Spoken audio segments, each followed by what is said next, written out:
Well, first of all, I want to thank you for coming here today and agreeing to be interviewed by us. Your particular book, Three Men in a Room, has fit in very well with what it is the Albany Project is doing. And I guess the first question that I'd like to ask you is, why did you write this book? I mean, you could have taken retirement and come to teach and gone away very nicely, but you chose to write a pretty condemning book about the inside power structure in Albany, and you name names. Well, the reason that I wrote the book is I wanted to bring about some type of systemic permanent reform. And as a member of the state legislature, I knew I couldn't do that.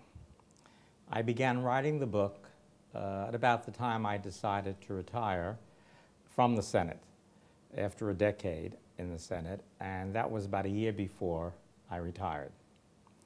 And I was hoping that the book would open up other questions about the system, which is one of the worst in the country. As you know, the NYU Brennan Center called it the most dysfunctional state government.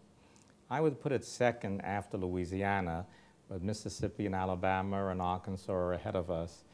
And for the Empire State to have such a dysfunctional state government, I thought was a tragedy. And that's why I wrote the book.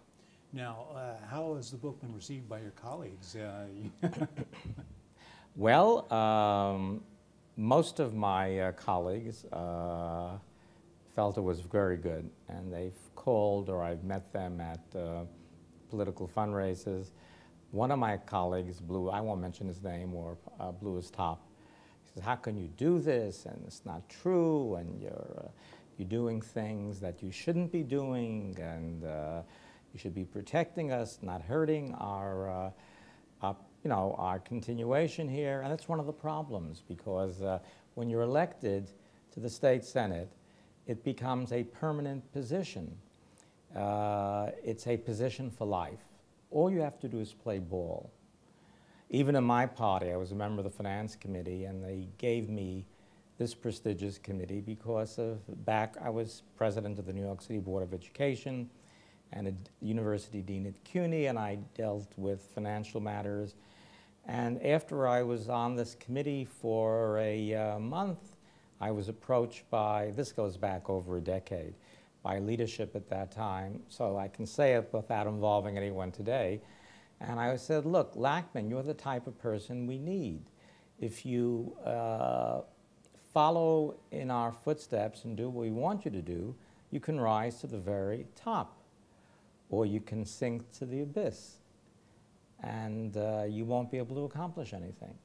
And that was one vote. I think I voted with my party 95% of the time. And I was a little bit taken aback because I was a naive professor.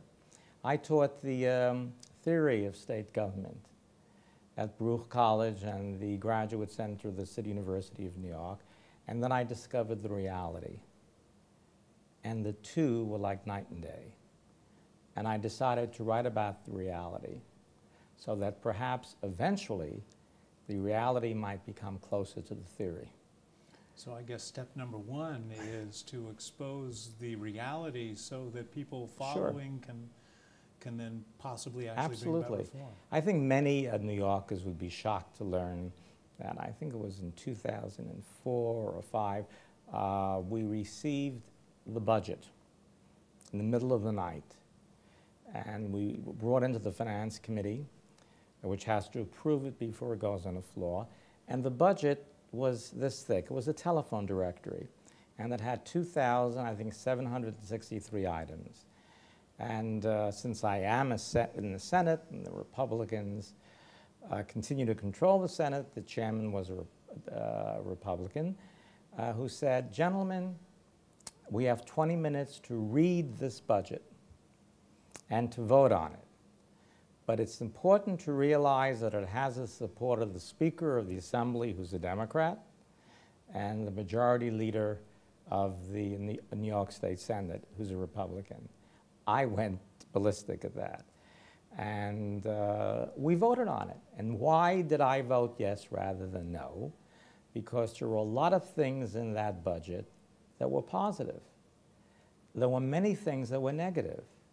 I didn't want my constituents to be hurt. I wanted to break up the budget into different sections and different parts, but they refused to do that.